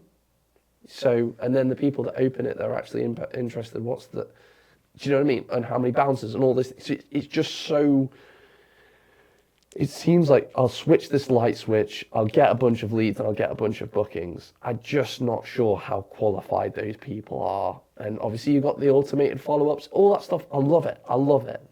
But if I'm a hustler, right, then I'm probably going to acquire customers a different way. Now, if he's saying to you, right, you've already got 100 clients and you're just after more, okay, interesting conversation. If he's saying to you, you've got 0 clients and this is going to be the answer, definitely not. Definitely not. If you've got 0 clients and you think you're going to send out a little bit of social proof and send out some cold emails, it ain't going to work. It just isn't going to work. You need to get your arse to people and give them stuff for free so they like you. Yeah, I'll give you a real life example of what we did with ActiveAway. We wanted to go to schools and get them to do trips overseas with us. So what we did is we said, hey, would you like some free tennis coaching? We will come to your school. We will do some free tennis, 4 hours, 6 hours, whatever you want. We will come to your school. That's it. How many of the schools do you think said yes? Not many to start with, but yeah, really hard. But the ones that we got about 8 schools. If we'd have said, hey, do you want us to come and do a tennis tour at your school? It's £1,500 per kid. How many would we have had? 0. 0. So you have to find a way through the door. And my point here is that I'm just not sure that's the way through the door. Okay. I do think that is a bit reassuring for me, because I just think on social media you just see all these people being so successful and I'm stuck there looking at like, yeah, to be fair, March is looking pretty decent for me within like my terms of what I normally bring in, but then I'm looking at April, I'm like, bloody hell, like I know it's I know it's still a month away, but there's not really much going on. So, yeah, that is reassuring for me. I think. So just to be, really clear, right? You say everyone's doing really well and Looks like they're doing really well. Yeah. 60% of businesses fail within 3 to 5 years. So over half fail. So they're just not shouted about. And so, like I keep saying, if it's easy, everyone would do it. It's hard. So you have to be really unreasonable with people to make them engage with you. Like, how unreasonable can you be? How much stuff can you do for free? Like, really, how much stuff can you do for free? And I know that's really hard when you're 23 and, studing it up and eating so many pot noodles that you just can't stand another beef and tomato one. It seems crazy, but you have to do it. And then all of a sudden, doors will open. But honestly, if you think you're going to sit at home smoking a cigar and people are going to come to you because you send a bunch of emails out, I'll give you one more. We're a reputable company with reviews. We sent out an email to every tennis club in the country saying, hey, would you like some free merchandise and us to do some free coaching at your club? That was it. That was all the email sent. 10 replies. Yeah, that's rough. 10 replies. Because it's not getting to the right person, or it's getting in a bunch of other stuff, or they think free, whatever. But we have someone who comes on holiday with us, loves what we do, plays at that club. We say to that person, hey, can we come to your club and do some free coaching? They say, yeah, I know just the person to speak to. Guess what? We're at the club doing free coaching. Same outcome, but the route to get there, it most of the time isn't just an email. So we've talked about a variety of topics today, but I think this next section is something that I think is really good for both of us, because this podcast is going to be called the 20 to 30 podcast.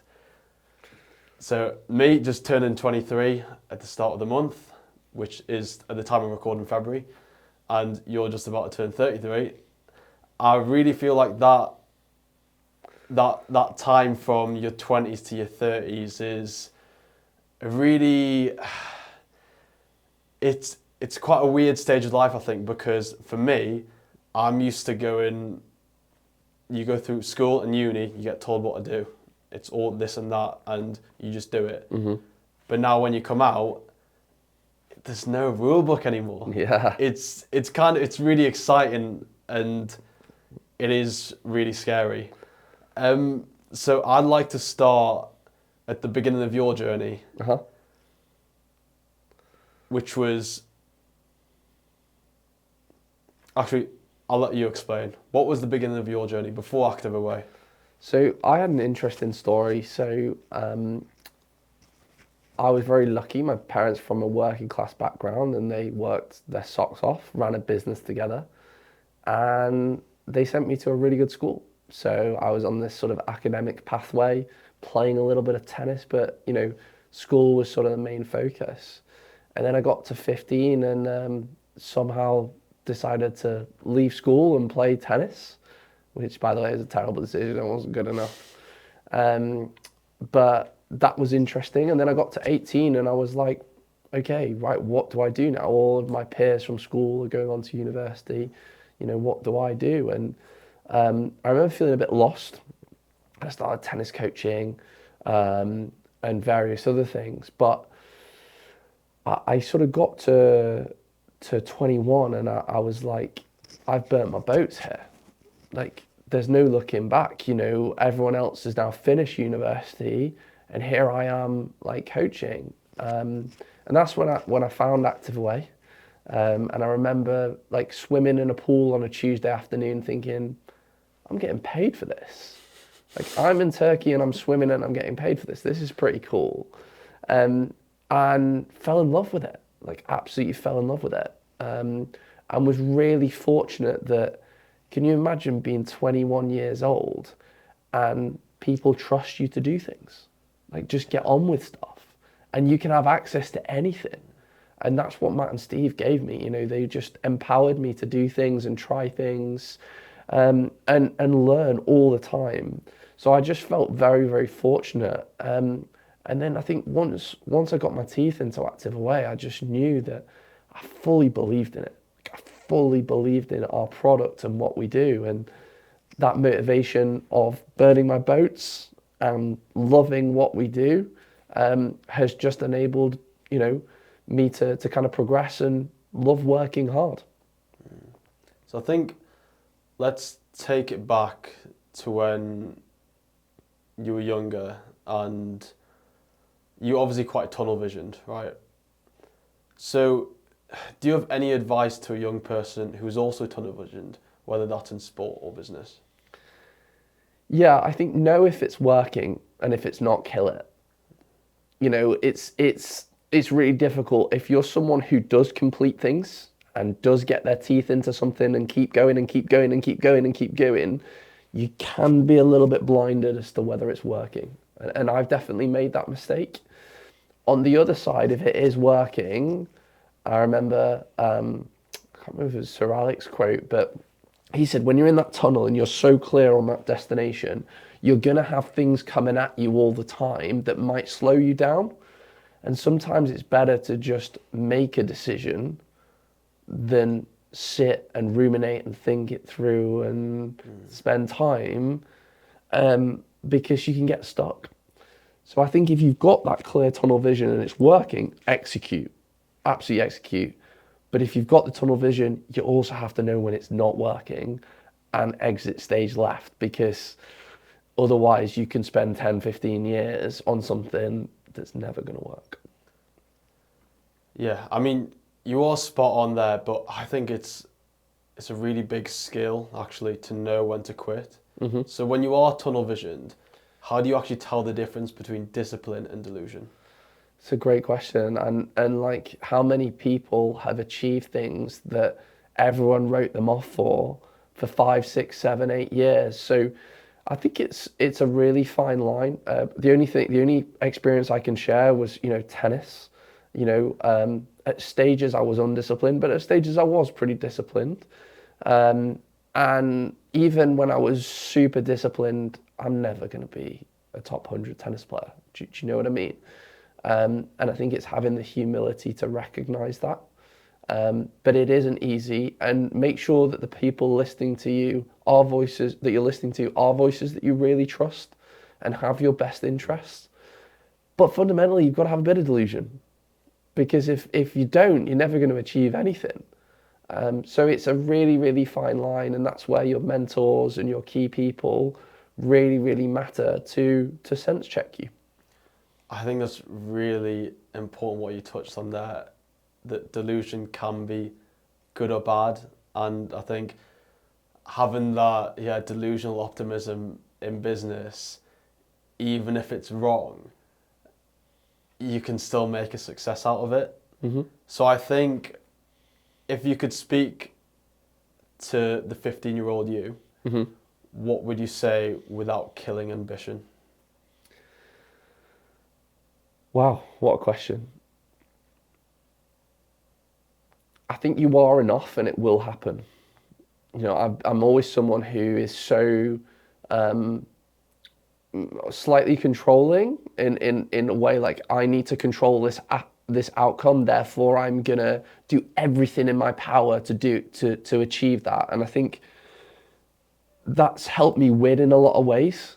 I've gone above and beyond. I've done that weekend. I've worked that Christmas Eve. I've got back to that person on that day, because I have that mentality that I need to do everything. But on the flip side of that is understanding that I'm enough and it will happen would have enabled me to be a little bit smarter with those decisions. And it would have also maybe not affected like my interpersonal relationships in the same way, because I've basically, sacrificed certain elements of interpersonal relationships because I've been in that tunnel and I've thought it isn't going to happen. I have to make this happen. I have to make this happen. Whereas, looking back, we probably could have done what we've done without that. And if I'd have understood, actually, it is going to happen and I need to just let it happen and not be so anxious about the outcome. I mean, hindsight's a wonderful thing, isn't it? It is. I think just to add, really, like, that's a really easy thing to say when, you know, we've seen Active Away succeed. You know, imagine if I'd have, you know, pushed as hard as I have, especially over the recent years, and it hadn't succeeded. Like, that would have been a really, really bitter pill to swallow. But, you know, I'm a big believer in the phrase, make hay when the sun shines. You know, the sun has shined on Active Away, and I'm like, let's do more of this. Like, we've got so many opportunities. Like, let's do this and this and this and this. So when it's exciting, you can kind of get chivied along. But I guess the final thing to add is just make sure you can zoom out, because when you're in there, when you're in it, and it's everything, you can find yourself not seeing the bigger picture. The Ferris Bueller's Day Off quote. I don't know if you've ever seen the film. No, not But if idea. you've never seen it, you need to watch it. It's such a good film. But essentially, life moves pretty fast. If you don't stop to look around once in a while, you might miss it. Yeah. That's very interesting. So, another section of your life where I'd really want to ask you about is that period right around 21, which you said you were a bit lost. Mm-hmm. What do you think the hardest part of that period was? Look, I mean, I developed a real perspective after my girlfriend at the time passed away. You know, I was 21, she was 18, and she passed away. And I think, you know, I just, even, you know, sat here now, I just feel incredibly sad for her that's all she got was 18 years. And that hurts me a lot, because she's an incredible girl, and, you know, her future was so exciting. I just have a constant reminder that, you know, no matter how bad it gets, you know, I'm still here, and I'm still sort of going. So I think, you know, that gave me an incredible perspective, and just feeling very grateful for every day. So, you know, when we talk about 21, it was really a time of like rediscovering who I was, what mattered, and finding purpose again. And, you know, when something like that happens, you tend to throw yourself into something positive or negative. But fundamentally, it's just that reflection that how lucky am I? I think, I mean, obviously what happened there was horrible, right? But being able to take a positive out of that, and I think that's quite applicable to a lot of situations. Like, there are positives in bad things that happen. So I think a question like I'd like to ask is, if someone is in that downward spiral, or someone that is feeling really lost, what's one thing they should do, like, today? There's a multitude of answers that I can give, but, you know, the quote that just springs to mind is, you know, when you're in hell, keep going. And you know, those kind of things do resonate with me and my personality, where I'm just like, this is really hard, I just have to take a baby step. You know, the famous Jordan Peterson analogy of how do you get someone outside who hasn't cleaned their room and hasn't left the house in however long. And I love that. You know, day one is, you know, we're going to put the Hoover in your room, it's just going to sit there. You know, day two is we're going to plug the Hoover in, we're not going to turn it on.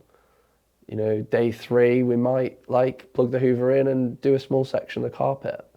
So again, it's that analogy of just baby steps, and hopefully by, you know, day 40 or day 50, they're doing a small walk every day. So I think you have to be pretty kind with yourself, but, you know, just hang in there, you know, really hang in there and keep going. And for me, you know, with what I went through, it was just leaning on people. And I remember a few people said that phrase to me, and I felt so fortunate, and a little bit selfish on reflection. You know, I lent on her family. You know, Abby's family were amazing with me, and you know, were there for me, and I tried to be there for them.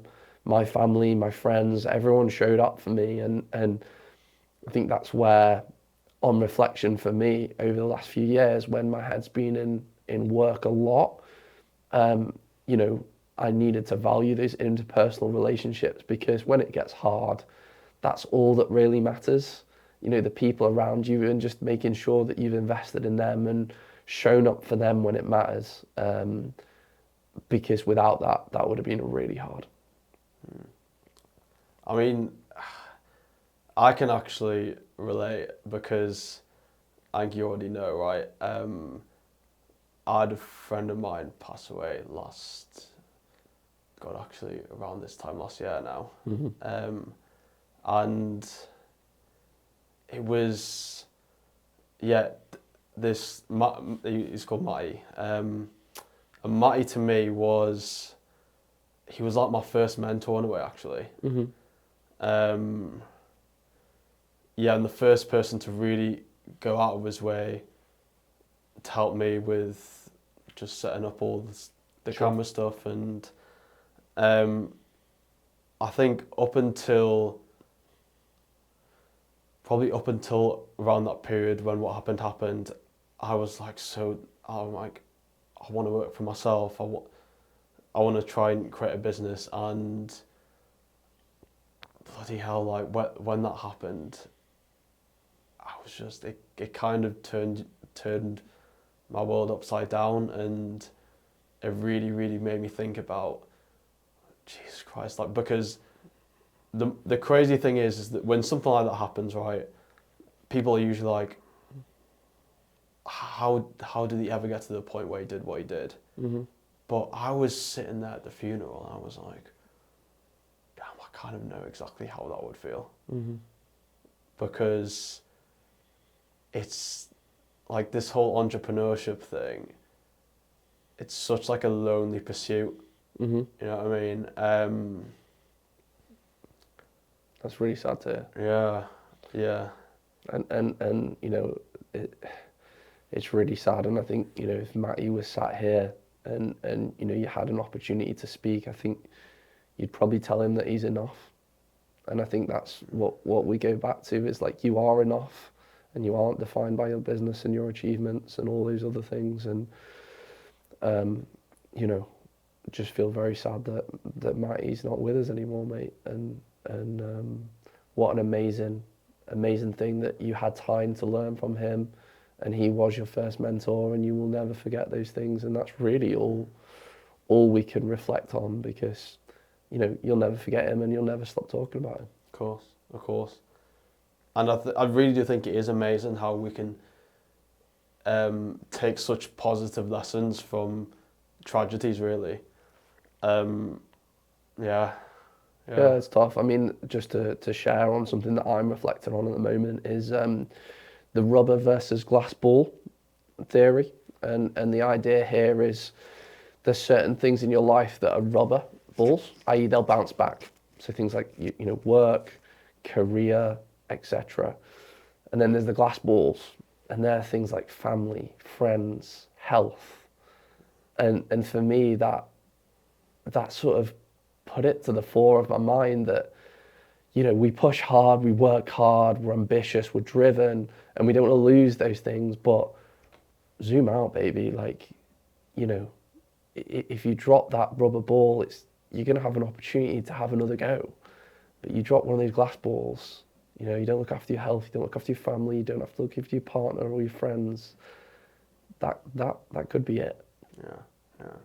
I mean, it's something very common that I see a lot of successful entrepreneurs say, that they struggle with relationships because, well, they're so obsessed with achieving such ambitious goals. Number one, do you think that's true? And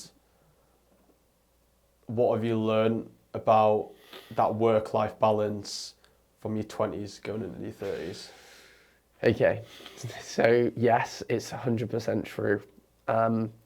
I always saw my 20s as like a selfish period, you know, where you can be selfish, you've got no one, you know, it's your time to get ahead. And if you use your 20s really well, then your 30s and 40s are easy. I'm definitely in that period right now. And like, great, like, do it.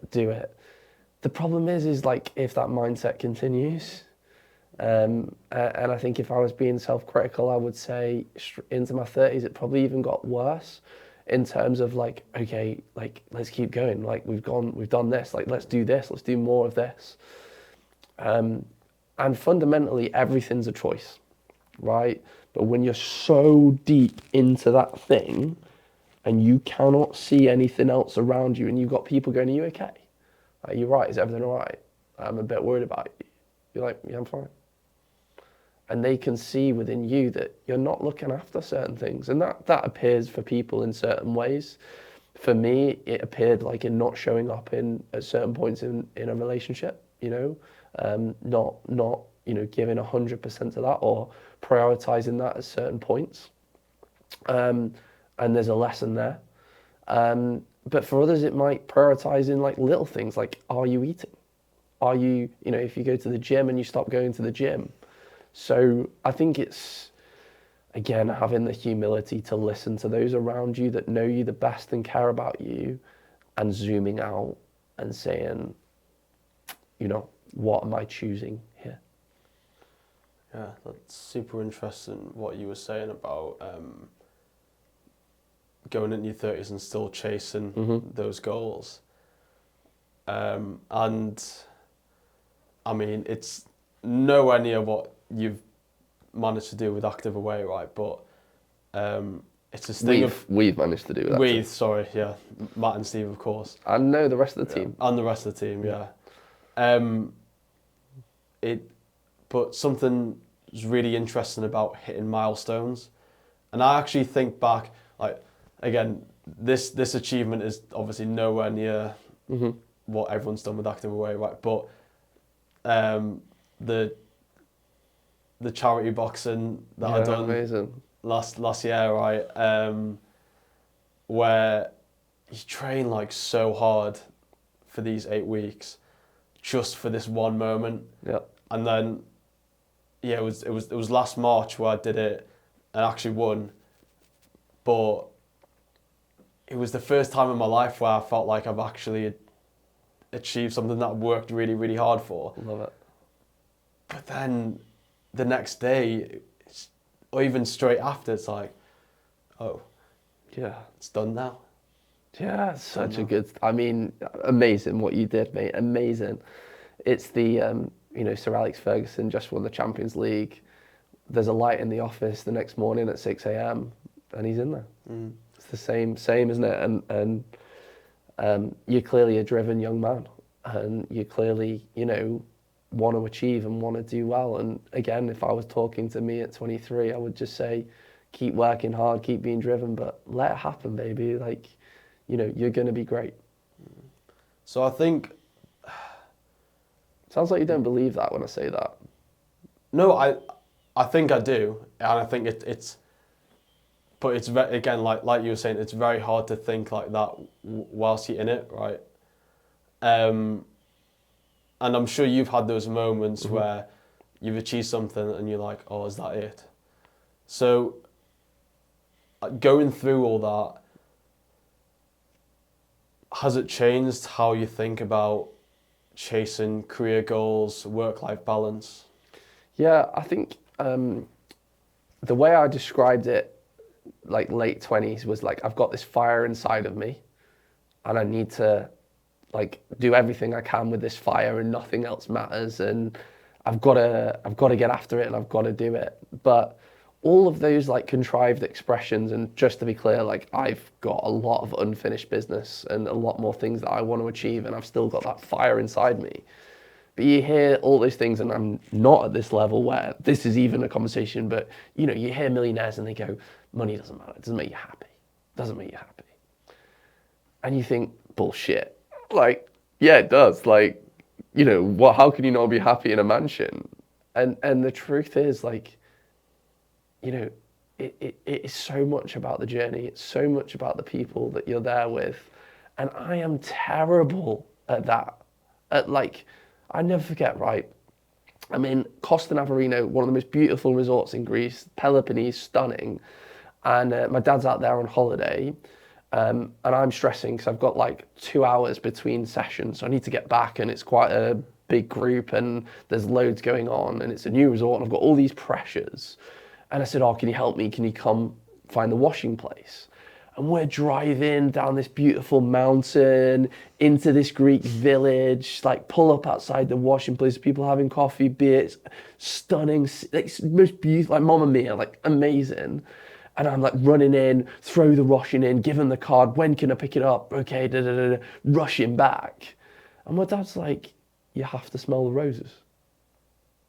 Like, you've just not even thought about what's just happened. You've just been like so focused on you have to do the washing and get back that you've not just realized that you're in Greece with your dad. You're driving down this most beautiful road. You've probably got time to have a 10-minute coffee and drive back and like take it all in. So I think there's been plenty of times like that for me, and that's something that I would like to work on now in my 30s, where basically I'm more present. So I think it's fair to say you've obviously learned a lot of lessons in your 20s. So if you could give one rule for your 20s, what would it be? Get after it, but see the bigger picture. And I think I like to end on this quote that I've seen on Instagram recently, which is, some people graduate uni but don't find a job until they're 27. Some people don't even go to uni and become a millionaire by 27. Some people get married at 20 and divorced by 25. Some people stay single until they're 30, then live happily married for the rest of their lives. You're never ahead or behind. Is that accurate? 100%. Comparison is the thief of joy. And if you constantly compare yourself to your peers and to others, you're never, ever going to be happy. So I just know that when you're 33, you're going to have achieved so much. But regardless of what you've achieved or not achieved, you don't look around you. You just know that you did it your way to the best of the abilities and with your values, and you'll be happy. I think that wraps up pretty nicely. Yeah! Come on. Let's go. That was good, Mate, that was sick, mate. That was class. That was class. So good.